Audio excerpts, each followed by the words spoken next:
ಇಲ್ಲಿ ಗ್ರೈಂಡ್ ಮಾಡ್ಕೊಳ್ಳೋದಕ್ಕೆ ಶುಂಠಿ, ಬೆಳ್ಳುಳ್ಳಿ, ಕೊತ್ತಂಬರಿ ಸೊಪ್ಪು, ಮೆಣಸು, ಎಲಾಚಿ, ಹಸಿಮೆಣಸಿನ್ಕಾಯಿ, ಚಕ್ಕೆ, ಲವಂಗ ಮತ್ತು ಸ್ವಲ್ಪ ಇದು ಕಾಶ್ಮೀರಿ ಚಿಲ್ಲಿ ಮತ್ತು ಖಾರ ಬರೋ ಚಿಲ್ಲಿ ಮತ್ತು ಸ್ವಲ್ಪ ಗೋಡಂಬಿ ಇಷ್ಟು ಬಿಸಿನೀರಲ್ಲಿ ನೆನೆಸಿಟ್ಕೊಂಡಿದೆ.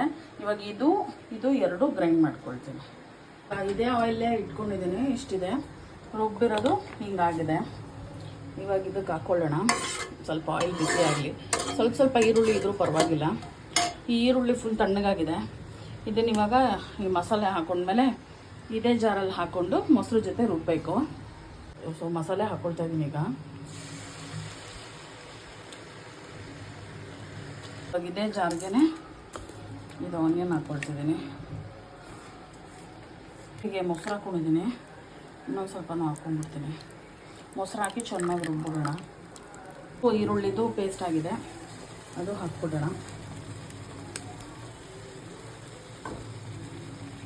ಹಾಕ್ಕೊಂಡಿದ್ದೀನಿ ಮೊಸರು ಮತ್ತು ಆನಿಯನ್ ಪೇಸ್ಟು. ಇವಾಗ ಇದಕ್ಕೆ ಒಂದು 2 ಸ್ಪೂನ್ಸ್ ಅಷ್ಟು ಧನಿಯಾ ಪೌಡರ್ ಹಾಕ್ಕೊಳ್ಳೋಣ.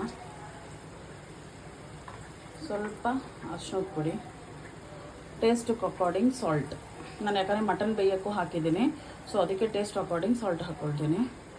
ಸೊ ಸಾಲ್ಟ್ ಸ್ವಲ್ಪ ಹಾಕ್ಕೊಂಡಿದ್ದೀನಿ ಅಷ್ಟೇ. ಆಮೇಲೆ ಟೇಸ್ಟ್ ನೋಡ್ಬಿಟ್ಟು ಹಾಕ್ಕೊಳ್ಳೋಣ ಅಂತ. ಸೊ ಇದನ್ನು ಚೆನ್ನಾಗಿ ಮಿಕ್ಸ್ ಮಾಡಿಕೊಂಡು ಎಣ್ಣೆ ಬಿಡೋವರೆಗೂ ಚೆನ್ನಾಗಿ ಫ್ರೈ ಮಾಡ್ಕೊಳ್ಳೋಣ.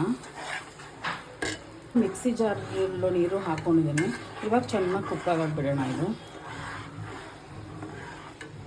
ಇಟ್ಕೊಂಡಿದ್ದೆ, ಎಗ್ಗುತ್ತಾ ಇದೆ ಸಖತ್ತು. ಮಟನ್ ಹಾಕ್ಕೊಂಡ್ಬಿಡೋಣ.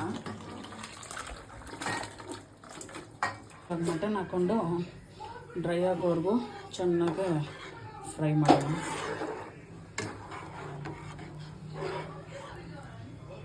ಖಾರನೂ ಕಡಿಮೆ ಅನ್ನಿಸ್ತಾ ಇದೆ, ಕಲರು ಕಡಿಮೆ ಅನ್ನಿಸ್ತದೆ. ಸೊ ಸ್ವಲ್ಪ ಕಾಶ್ಮೀರಿ ಚಿಲ್ಲಿ ಹಾಕ್ಕೊಂಡು ಕುಕ್ಕಾಗೋದು ಬಿಟ್ಬಿಡ್ತೀನಿ. ಆಗಿದೆ ಇದು. ಫೈನಲ್ ಟಚ್ಚು ಕೊತ್ತಂಬರಿ ಸೊಪ್ಪು ಮತ್ತು ಚಿಲ್ಲೀಸ್ ಎರಡೂ ಹಾಕ್ಬಿಟ್ಟು ಇನ್ನೊಂದು 5 ನಿಮಿಷ ಅದು ಫ್ಲೇವರ್ ಇನ್ಫ್ಯೂಸ್ ಆಗೋವರೆಗೂ ಬಿಟ್ಟರೆ ಮುಗೀತು. ಇನ್ನು ನೆಕ್ಸ್ಟ್ ಡಿಶ್ ಔಟ್ ಮಾಡೋದು.